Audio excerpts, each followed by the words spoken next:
So I bought this brand new 2022 XR650L, of course, and I want to make a video because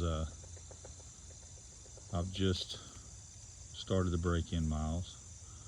Wanted to document some things and share my point of view on it. This bike's something I've been wanting for a while, and looked around, tried to find a really good used one, looked at a couple of really nice used ones, and the price difference may or may not have been worth it. So went ahead and bought a new one so that I would know the break-in period was done correctly and I wouldn't have any worries, and I was concerned about that simply because it was a on-road and off-road bike. So far, I think I got about 20 miles on it. Pretty peppy. Never bought anything like this brand new. Usually I buy used. Didn't think I'd like the white and black, but it's growing on me. Typically, go red if you're gonna get a Honda. But since this is the 30-year anniversary, they did 1 year in white, solid white. So that's the only option that they have for 2022. Solid white, black seat. So that's what I have. But it'd be easy to convert it to red because everything's exactly the same. These bikes have not changed since 1993 other than the graphics. And I think the only thing they changed this year, other than the white paint on the bike, is they went with a different style mirror. Mirrors are a little different, and also the black rims. I like traditional rims, but I got black. I'm glad they didn't change the fork boots because I love black fork boots. So I got this thing at a dealership in Charlotte. I was happy with the price they gave me, but I really wasn't happy with when I went to pick it up. They were about an hour away. I set everything up to pick it up yesterday, which was Friday. Made plans to leave work early and communicated that to the dealership. They told me to be ready. Called, made sure ahead of time the bike was ready before I left work. They assured me that the bike was ready, and I got there and it wasn't ready. They were still in the back assembling it. Typical dealership stuff, which is what I hate about buying things new. I like to typically buy what I want used, because if you do that, usually you'll end up getting some aftermarket extras on your bike already, or your car or your truck or whatever, which is a bonus. And you get a price break, and the break-in's already been done, things like that. You can just buy it, pay the guy, take it home, or ride it away, and just start having fun. So that's some of the reasons that I typically don't buy new. They're not always honest with you. They blow smoke up your butt, and that's what happened yesterday.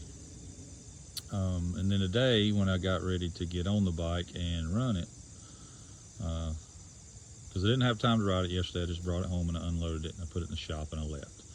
So this morning, I had 2.4 miles on it when I went back this morning to get it out.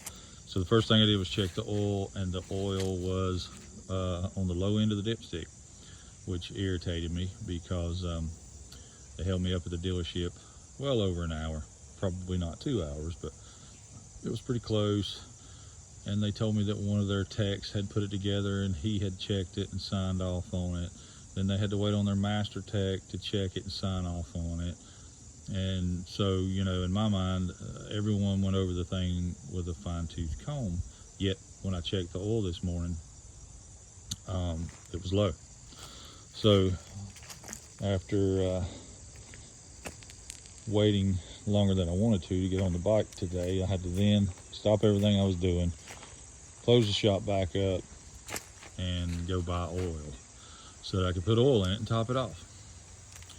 So that's enough about the dealership. The bike is running fine. The throttle cable's loose. I don't like the amount of play that I have in the throttle, which is no big deal. But you can see I can turn it that much before it ever actuates the valve in the carburetor. So if you look down here, you can see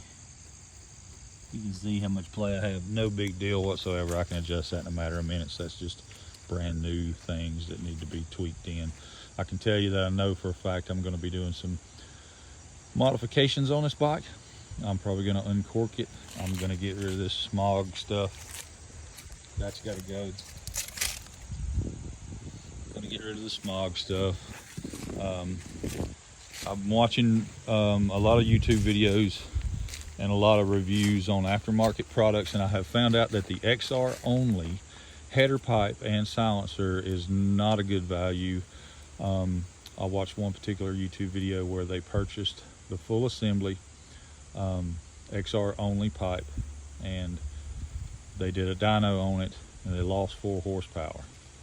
Then they made a phone call to XR's only, discussed their results from the dyno with them, and they explained that they needed to rejet the bike, which they did. And after they did that, they put the horsepower and the torque curve and RPM curves, whatever you call it, right back to stock. So I'm certainly not going to waste the money to buy an aftermarket pipe that's manufactured and sold by XR's only. But this thing's really quiet. Seat's not very comfortable, but I haven't ridden a bike like this in a long time. I've been riding Harleys and other types of bikes for several years now. And of course, I didn't expect it to be, but I'm not going to ride from state to state on this bike. I'm going to buzz around town. I'm going to hit some trails, put my knees in the breeze in the afternoons, go through some woods, ride some power lines, stuff like that, unless I load it up on the truck and take it out of state, or unless I ship it somewhere to go riding, which is what I have talked about with a really good friend of mine who's from Nevada. So the plan is to possibly in the future take this thing to Nevada and ride out west, and then hopefully maybe possibly Moab, Utah at some point, maybe British Columbia in the future if that opportunity ever comes up. Probably in Georgia, I'm sure, because I'm originally from North Georgia, in the mountains, northwestern part, near the Cohutta Wilderness, where I was born and raised. And I started out on a dual purpose bike, so I'm confident that I'll take it back down there and ride it. Right now I live in the central Piedmont area of North Carolina, so it's not anywhere near as rural, but been on a pretty good ride this morning, and I'm out at the end of Yadkin College Road. If anybody's listening, they know where that is. It's pretty nice. I took the road all the way out till I got to this this sign, which is letting you know it's the end of the state maintained road. So you can't go all the way down to the river, but if you can, right there's the Yadkin River. Anyway, so cool bike. I like it. It's exactly what I expected it to be. It's not super comfortable. It's a dirt bike that is legal on the roads. So haven't gotten on it really hard or anything, of course, because I want to do the braking correctly. And as you can see right now, I have 24.9 miles on it. I like the tool pack on the back. Got a few things in there, like my glasses, because I just recently started wearing glasses, my car keys, the owner's manual.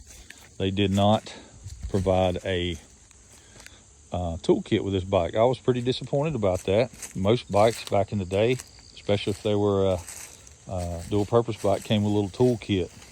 Came with a kit where you could take your spark plug out if you needed to do that on the trail. Also came with a wrench, socket type of wrench that you could loosen your axle nut with and tighten your chain if you needed to adjust your chain on the trail. And of course it came with a combination screwdriver combination of Phillips and flathead that you could switch around and use. So that was disappointing. That's not on the dealership, that's on the manufacturer. So I'll probably build my own toolkit to carry on this thing. Even though today's the first time I've ridden it and there's only 25 miles on it, I did pack a 10 millimeter combination wrench in there with a very small adjustable wrench and at least a flathead screwdriver, which I probably should have packed a Phillips instead of a flathead. But anyway, long story short, no toolkit, a little bit of a disappointment, but that just gives me an opportunity to build my own custom toolkit, which I'm going to do. So I don't like super duper long boring videos, so I just wanted to make this video because I'm happy that I went ahead and pulled the trigger and bought the bike. I'm also happy with, you know, what I've experienced on the bike in the short 25 miles that I've ridden it, and let you guys know, encouraging one that's watching this video, if you're considering buying one of these, to go ahead and do it, but shop around, because they do have some BS fees that they charge you. The MSRP on the bike $69.99. So just, you know, shop around. I think I called 13 different dealerships here in North Carolina and one in Virginia as I was shopping, and finally got the best price. So anyways, as I continue to ride this bike and as I make modifications, I'm going to make videos and upload them to YouTube. So if you like it, click like and follow, and I'll keep everyone updated as I enjoy this thing and share my point of view on it. Over and out.